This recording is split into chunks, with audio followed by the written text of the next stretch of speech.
Hey there, everyone. I'm Gavin Jones, the lead designer, head of Realms Asunder. Um, we haven't done one of these for a while, and part of it is because this year's been nuts. But I wanted to get these devlogs up and going again. We're hoping to release them every quarter, just to kind of let you guys know, those who do follow us and want to keep posted on what's going on with the game. Keep you guys aware of what we're working on and what we want to work towards in the coming months and years. Um, and just kind of a general check-in with how everything's going. So, um, as I said, this year's been kind of nuts, right? COVID being a big part of that. I've moved 3 times, so it's been kind of hard to keep up. And like I'm also in school, grad school, and I have other personal projects that I work on top of Realms. So I got a lot of stuff going on. But that doesn't mean that I don't like. I love this designing this game and setting it up, and I'm hoping that some of the stuff we're doing is going to make a real big impact. And the benefit is that my team is, the four of us are kind of all over the place. So we're used to working regardless of wherever we're at, which is great. Um, my cat. So some things that we've been doing this past year. We've been continuing to produce our Threads of Destiny campaign. If you haven't checked it out, it's on the Realms Asunder channel. We use that partially as just a way to the main reason is being that we want to just hang out with our friends and play some tabletop role playing games.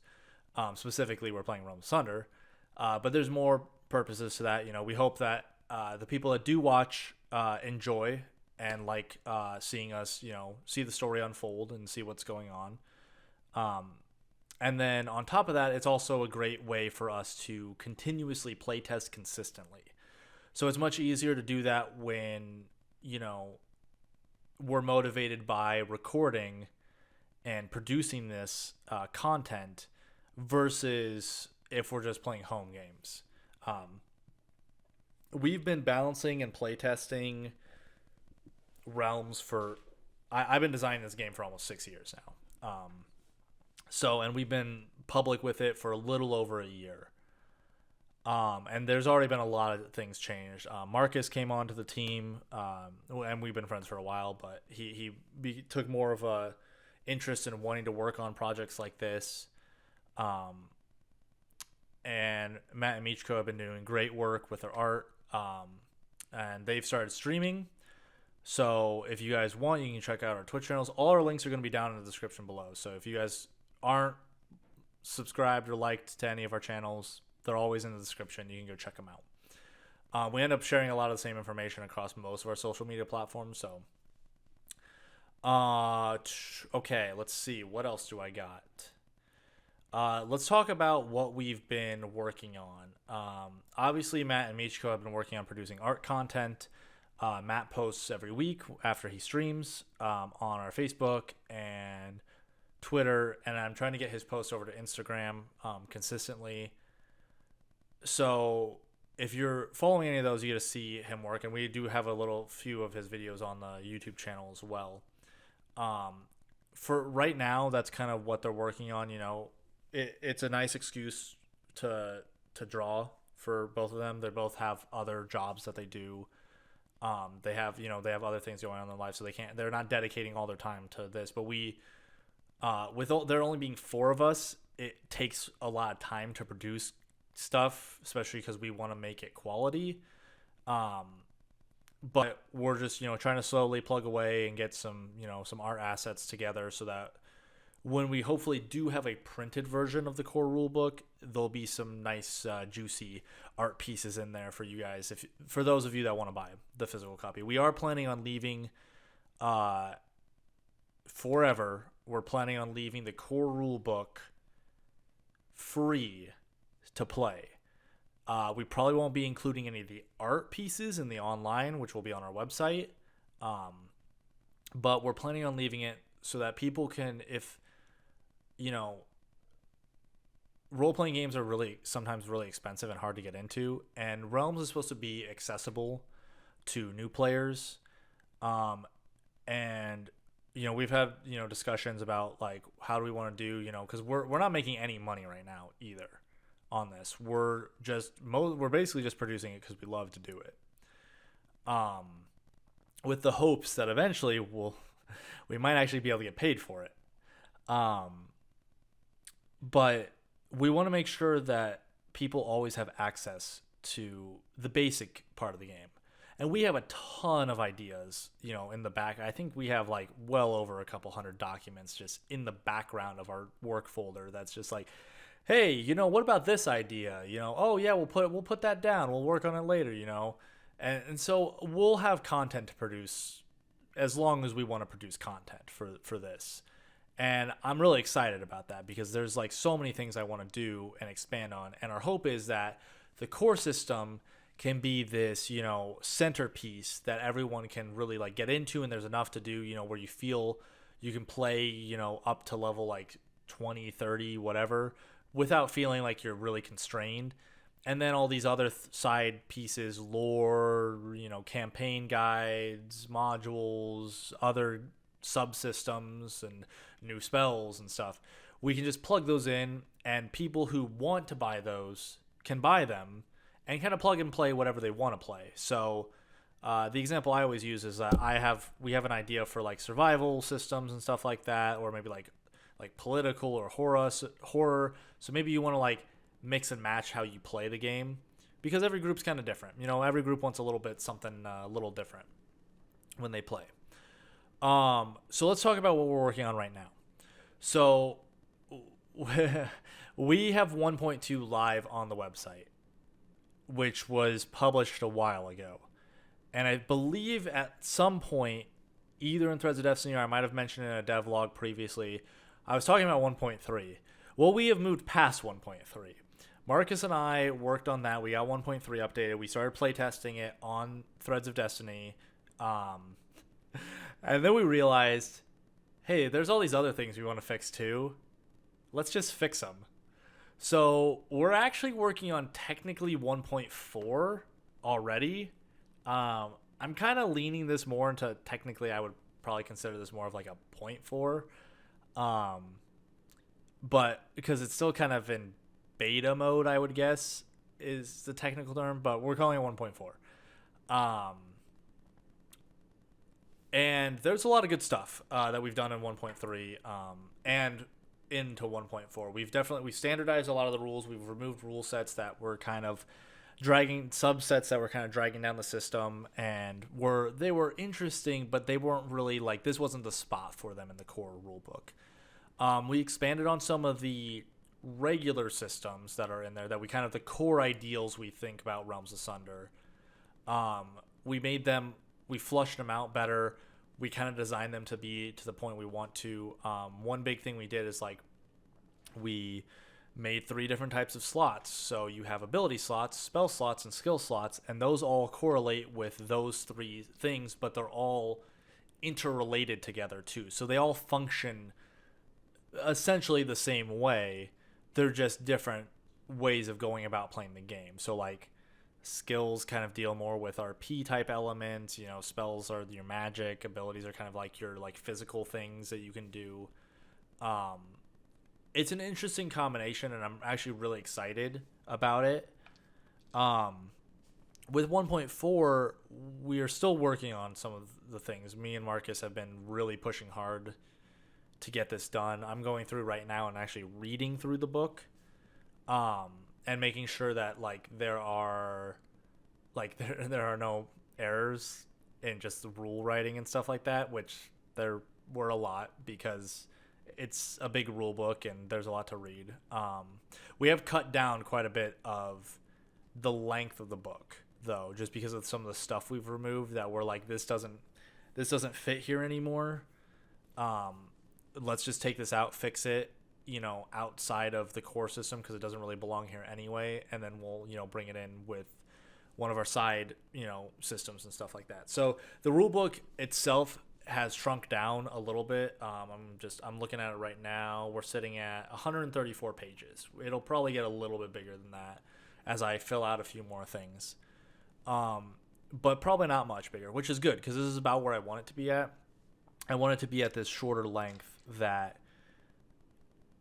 a new person could come in and not be overwhelmed, because I have other role-playing game systems and I'm used to playing a bunch of different tabletop role-playing games, but I know that like a 300 to 600 page book is very intimidating to read, and that's just a lot of things to try to remember and keep track of.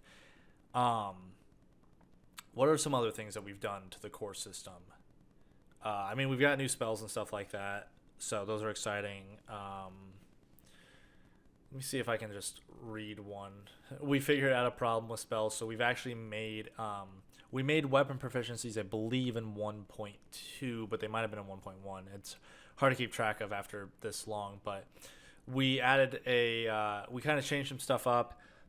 Spells now kind of, they still level up, but we changed the bonuses around so they're a little bit more static, because we were realizing a big problem we didn't want to have is like people min-maxing.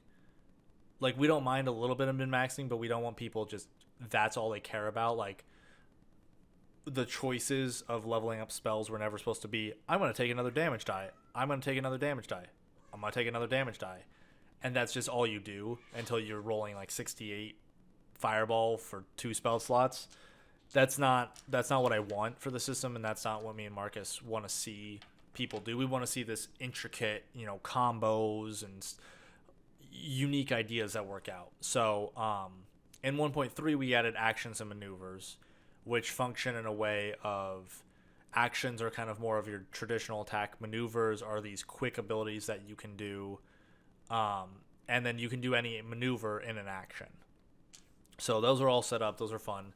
But we had to add a spellbinder proficiency, which is basically a proficiency for spellcasters that increase, similar to how weapon proficiencies work, where they increase damage over several levels. So it's a little bit more scaled.